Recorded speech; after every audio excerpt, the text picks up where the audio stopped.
On July 17th, 2014, just 4 months after the mysterious disappearance of Malaysia Airlines Flight 370, another airliner operated by the same company disappeared from radar screens in the east of Ukraine. Flight MH17 was en route between Amsterdam and Kuala Lumpur when communication with the aircraft abruptly stopped. The world would soon learn what happened in this most unbelievable, unthinkable crash. Today, we are going to take a very detailed look at the sequence of events that led to the downing of Malaysia Airlines Flight 17. Welcome to airspace.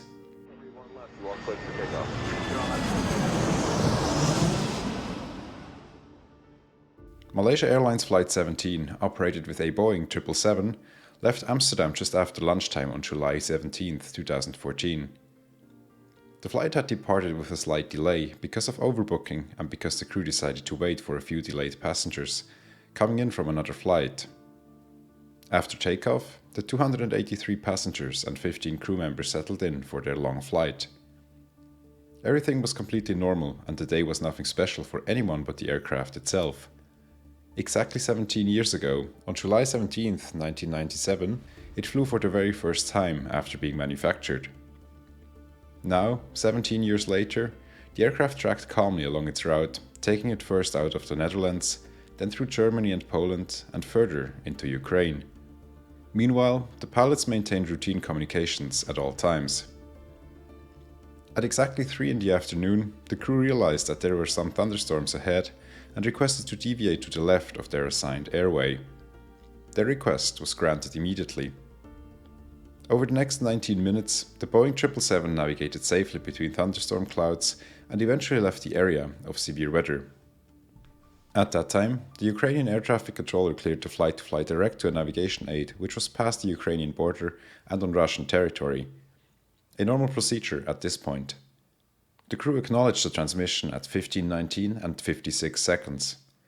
Little did they know that at this time, their fate was sealed and they had just 7 seconds to live. At 15:20 and 3 seconds, the flight data recorder and cockpit voice recorder abruptly stopped working after it had recorded a short but violent 20 millisecond sound spike. Exactly at this point, the details about flight MH17 disappeared from the radar screens of the Ukrainian and Russian radar controllers. These details were provided by the transponder of the Boeing 777. Its absence alerted the controllers, especially since the radar signature of the airplane now suddenly split into multiple ones. The controllers tried to call the aircraft on the radio, but no responses were received. In the meantime, residents of the East Ukrainian villages around Hrabovi witnessed scenes straight out of a nightmare. Pieces of aircraft debris, seats, luggage and bodies fell into their fields, yards, and through their roofs into their homes. A huge fire erupted in a field where a part of the large airliner had crashed into. What on earth had happened here? The debris field was vast, covering an area of about 50 square kilometers or 20 square miles. First responders arrived on the scene on the afternoon of the crash, along with local farmers, miners, and armed rebels. It was quickly evident that nobody had survived the descent of the broken plane. Speculations quickly spread around the globe, since it was rather evident that the aircraft had flown over a territory where an armed conflict took place. Had the plane been shot down and become a victim of said conflict? The rebels in the area as well as Russia quickly denied such a possibility, claiming that the insurgents only had anti-aircraft weaponry that could reach about 4,000 meters or 12,000 feet, well below the cruising altitude of 33,000 feet the Boeing 777 was flying at. But just hours later, the Ukrainian intelligence service declassified several phone calls it had intercepted with chilling content. The conversation between two individuals, nicknamed the Greek and the Major, revealed the true cause of the crash. The two men were members of the pro-Russian separatist group. Well, the Chernobyl lads shot down the plane. Who shot it down?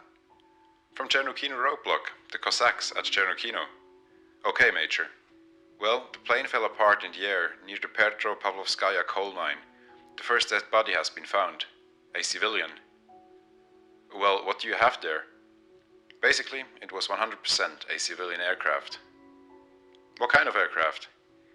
I have not figured this out yet because I haven't been close to the main body of the debris. I am only looking where the first bodies began to fall. There are the remnants of inner brackets, chairs and bodies there. I see. Any weaponry there? Nothing at all. Civilian things. medical bits and bobs, towels, toilet paper. Any documents? Yes, from an Indonesian student, from Thompson University. The news of all this quickly spread around the globe, and it seemed that the cause was clear before a single investigator had stepped a foot onto the scene of the crash. Since the conflict continued after the shootdown, the scene of the crash was deemed not to be safe for access of foreign investigators. It would take more than 4 months, until November 2014, until the investigators were able to access the scene. Because most victims were from the Netherlands and because Ukraine did not have the resources, the investigation was delegated to the Dutch. They then formed a joint investigation team comprised of investigators of Dutch, Malaysian, Ukrainian, Russian, and many more origins. When the team was finally able to access the crash sites, some of the aircraft parts had already been disturbed or removed. Most bodies, however, have fortunately already been retrieved and returned to the Netherlands or their home countries for investigation. Still, most of the crash sites were rather intact, and the team was able to collect many aircraft parts from the various sites around the town of Rabovi. 6 different main crash areas were located, with the cockpit landing here, the wings and tail section over here, and parts of the main fuselage over here. The team recovered a vast number of parts and then shipped them back to the Netherlands. From the wreckage, it was rather evident that indeed the aircraft had come under fire by something that peppered the hull with shrapnel. Hundreds of small holes were found in the metal and glass around the cockpit, and part of the aluminum skin was pushed in against the structure, revealing a classic pressure pattern that stems from explosive action close to the aircraft. To find out exactly what happened and why, the investigators pieced the forward section of the Boeing 777 back together on a large frame, sort of like a huge 3D puzzle. From this complete section, investigators were able to conclude that a missile must have detonated somewhere outside of the cockpit. From there, it was bombarded with preformed shrapnel that had the distinctive shape of cubes and bow ties. Hundreds of these fragments were found in the remains of the aircraft and in the bodies of the flight crew, who must have died instantly. To determine where exactly the missile had detonated, the analysts used data from the 4 cockpit microphones. Each of them recorded a short 20 millisecond pulse just before the recording ended. From the time delay between these recordings, the team was able to determine that the missile had exploded outside, above and to the left of the cockpit. Since the cockpit section was perforated so violently and thoroughly, it separated from the rest of the aircraft almost immediately after the missile hit and fell to the ground first. The rest of the aircraft continued flying and disintegrating, landing in other spots than the cockpit. Investigators found it difficult to tell whether the passengers were conscious during this horrible descent. Large G-forces would have acted on them, combined with a very low oxygen concentration. A closer inspection of personal devices carried by the victims showed that nobody had taken pictures or tried to send messages after the missile had hit. On the other hand, many oxygen generators were activated, and one passenger was found with an oxygen mask around his face, so it could well be possible that some were conscious during the first moments after the start of the disintegration of the aircraft. But the question of why, how and by whom the aircraft was shot down still remained. When the analysts took a closer look at the shrapnel pieces, it became evident that these must have originated from a 9M38M1 missile. These are launched by Buk missile launchers, who are used by both Ukrainian and Russian armed forces. Each missile weighs 700 kilograms, is 5.55 meters long, and has a 70 kilogram warhead that disperses these very distinctive bow tie and cube fragments. It can reach altitudes of up to 80,000 feet, so it was well capable of reaching MH17. After this became known, both the Ukrainian and Russian governments claimed that the other one was responsible for the shootdown. Further analysis of the rocket's possible flight path revealed that indeed it must have originated from Ukrainian soil, but from a territory that was controlled by pro-Russian separatists using Russian equipment. Usually, it is not the purpose of an air crash investigation to assign blame, that is left to the courts. But in this case, it is of utmost interest who fired the missile. As the evidence stands today, the Buk missile system that was allegedly used originated from the 53rd Anti-Aircraft Missile Brigade of the Russian Federation. It had been transported from Russia on the day of the crash, fired from a field in a rebel-controlled area, and returned to Russia afterwards. Several trials against 4 pro-Russian separatist leaders are currently ongoing, and as of Monday this week, the Netherlands and Australia have initiated legal proceedings in the International Civil Aviation Organization. One question remains though. Why was Malaysian Airlines Flight 17 flying over an area of an armed conflict anyway? Should this airspace not have been closed, especially since Ukrainian airplanes had been shot down there a few days prior? Ukraine had in fact already closed parts of its airspace about a month before the shootdown, but only up to 26,000 feet.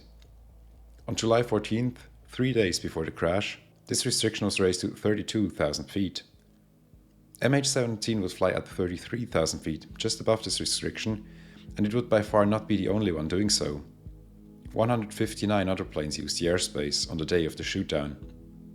Ukraine knew about the fact that the 2 planes that had been shot down prior to the crash were brought down with weapons that could indeed reach the cruising altitude of an airliner. In the international system of responsibilities, a sovereign state bears the sole responsibility for the safety of its airspace, so one could argue that Ukraine should have closed the airspace over the zone of the armed conflict, but did not do so. Also, no airline decided to avoid the area out of its own initiative. When planning flight routes, airlines mostly rely on airspace restrictions provided by states. The Dutch Safety Board urges all involved parties to be more safety-minded in that regard. On one hand, states should close their airspace more expeditiously if it is considered to be unsafe, but airlines should also perform more frequent and thorough risk assessments out of their own initiative to avoid potentially hazardous areas. Russia to date still denies any involvement in the shootdown of Malaysian 17 and still claims that it was shot down by an air-to-air missile fired by a Ukrainian fighter plane. This claim can easily be invalidated by looking at the damage pattern found on Malaysian 17. To the Dutch Safety Board, there is no sliver of doubt that the missile was fired by pro-Russian separatists. I guess we will have to wait for the legal proceedings to end to have final and definitive proof. This crash is a sad precursor to the terrible war going on in Ukraine right now. 298 people lost their lives on July 17, 2014, 80 of them were under 18. War always leads to terrible crimes and unspeakable horrors for the most vulnerable and innocent. That's why I have decided to donate half of the proceeds of this video to Ukraine. If you too would like to help, check out my link in the pinned comment down below. Every donation, no matter how small it may be, will help. That said, thank you very much for watching until the end. You've watched Airspace. If you enjoyed the video, please leave a like and subscribe for more videos on aviation incidents. See you in the next one.